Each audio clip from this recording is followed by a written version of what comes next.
Namun, karena jarak yang saling berjauhan, kita hanya bisa melihatnya sebagai titik-titik cahaya saja.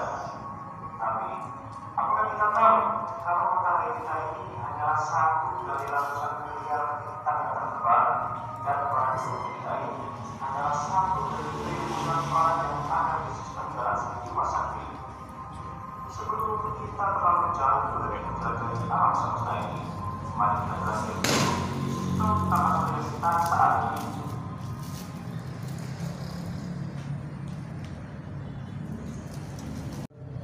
Tata surya kita ini tidak bisa dibilang sangat luas sekali. Yang kita tahu ada 8 planet dan 1 bintang saja. Padahal masih banyak objek lain yang beberapa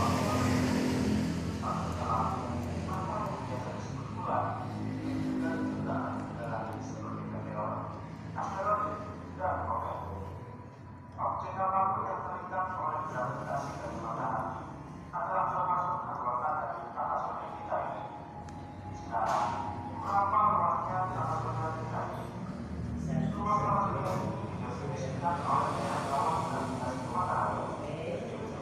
Seberapa jauh objek berwarna yang masih terikat oleh gravitasi matahari? Wilayah penjara tata surya saat ini adalah Amazonas yang menjalar 1,8 tahun cahaya. Jadi, setiap objek apapun yang mengalami batas Amazonas adalah objek yang meninggalkan tata surya atau berterima kepada tata surya kita saat ini lagi.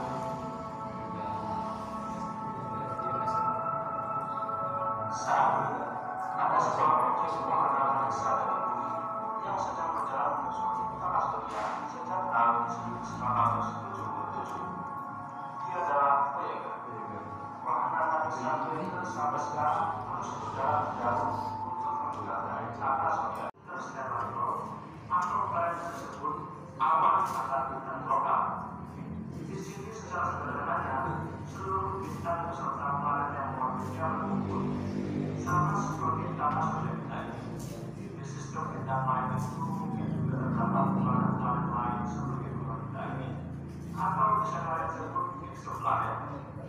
Bintang terdekat dengan matahari adalah Alpha Centauri yang berjarak 4 tahun cahaya. Walaupun dikategorikan dekat, pengukuran jarak matahari ke Alpha Centauri adalah menggunakan cara berlalu cahaya. 1 tahun cahaya saja sama dengan 9,4 triliun kilometer. Artinya, jika dipergunakan 1 kilometer, maka jarak matahari ke Alpha Centauri adalah sekitar 37 triliun kilometer. Luas dari lokal interstellar kosmik adalah 30 tahun cahaya dari ujung ke ujung. Sampai di sini, alam semesta ini sudah terlihat begitu luasnya tadi. Itu tadi hanya sebagian kecil saja, karena hanya termasuk di grup awan antar bintang lokal saja. Kita akan pergi lebih jauh lagi dan melihat seluruh sistem galaksi Bima Sakti. Di seluruh sistem galaksi Bima Sakti terdapat miliar bintang seperti matahari dan juga triliunan planet yang menghiasi penjuru galaksi Bima Sakti. Seluruh galaksi nampak bercahaya karena dipenuhi oleh cahaya miliaran bintang di sana. Tapi ada juga miliar planet yang hidup dalam kegelapan tanpa cahaya matahari sendiri mengambang di luar angkasa. Galaksi Bima Sakti diperkirakan memiliki luas sekitar 100.000 tahun cahaya. Lalu, di manakah bumi kita? Posisi bumi serta sistem tata surya adalah di bagian lokal galaksi Bima Sakti. Di situ juga tempat dari grup awan antar bintang lokal tadi. Tidak hanya di bagian kecil dari galaksi Bima Sakti, masih banyak miliar bintang dan triliunan planet di galaksi ini yang belum sepenuhnya diketahui.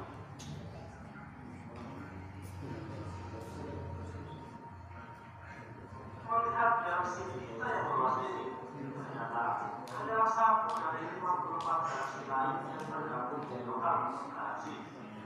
Program Bima Sakti terdiri dari 54 galaksi yang paling dekat dengan galaksi Bima Sakti. Bima Sakti dan galaksi Andromeda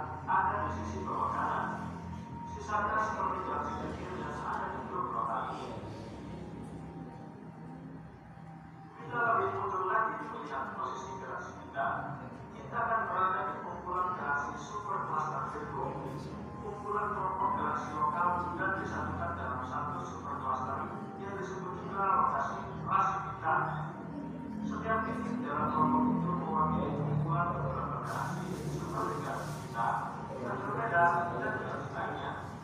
Di dalam satu grup yang sebenarnya dikelompokkan menjadi nasi itu supercluster sudah berupa sebuah titik putih. Diperkirakan ada 2.000 galaksi yang ada di situ dan memiliki luas 110 juta tahun cahaya. Kita lebih jauh lagi melihatnya. Kita adalah bagian sangat kecil dari rangkaian supercluster. Seluruh grup galaksi lokal dikelompokkan kembali menjadi dalam satu grup lokal supercluster raksasa. Jangan tanya bumi dan matahari, termasuk keberadaan galaksi kita, karena tidak terlihat dan diwakili menjadi satu titik kecil dari kelompok galaksi. Diperkirakan ada 100.000 grup lokal galaksi dan memiliki luas 520 juta tahun cahaya. Jadi, yang kalian lihat di titik itu adalah kelompok yang berisikan banyak grup lokal galaksi. Dan tahap akhir pada perjalanan kali ini, kita akan kembali menjadi bagian kecil dan dikelompokkan kembali dalam sebuah peta alam semesta atau bahasa alam semesta yang bisa diketahui untuk saat ini. Sejauh ini kita berada di tengah alam semesta, karena manusia baru bisa memahami dan mendapatkan dari sisi titik tengah. Dan diperkirakan menjadi donasi kita 2 triliun galaksi di dalamnya.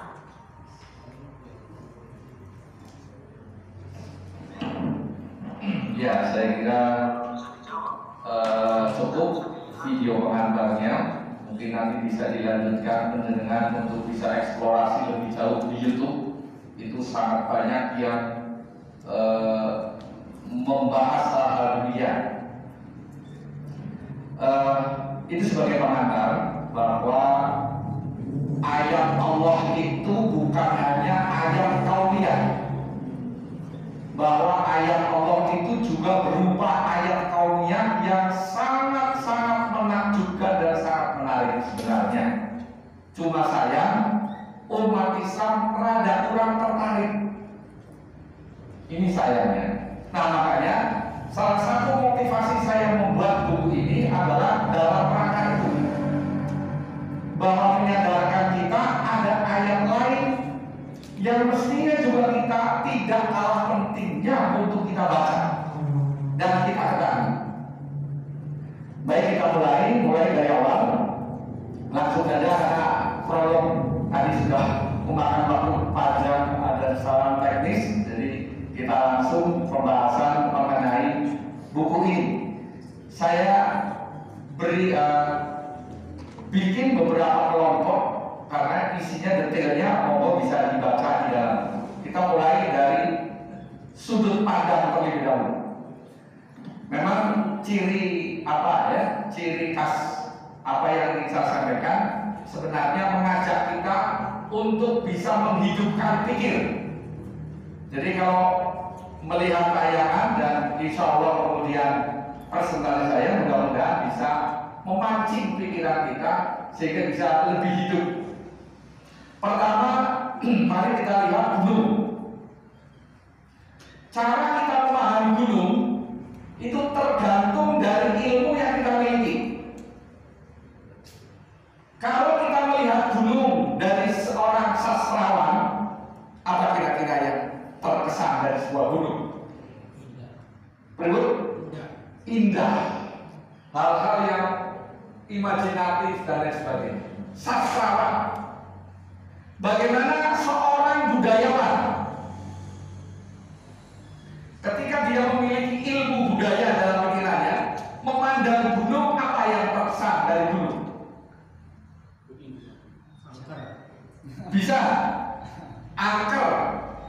Kalau orang budayawan pasti fokusnya tradisi, adat istiadat, kepercayaan, kan itu budayawan ke sana, kebiasaan masyarakat dan lain sebagainya.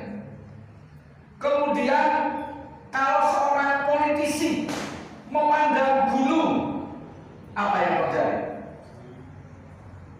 Seorang politisi, kelompok masyarakat ini pahamnya apa?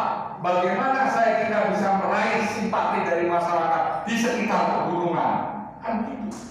Bagaimana saya bisa menguasai masyarakat kepercayaannya apa dicatat, sehingga saya bisa mendekati dan saya bisa mengambil simpati tersebut. Masyarakat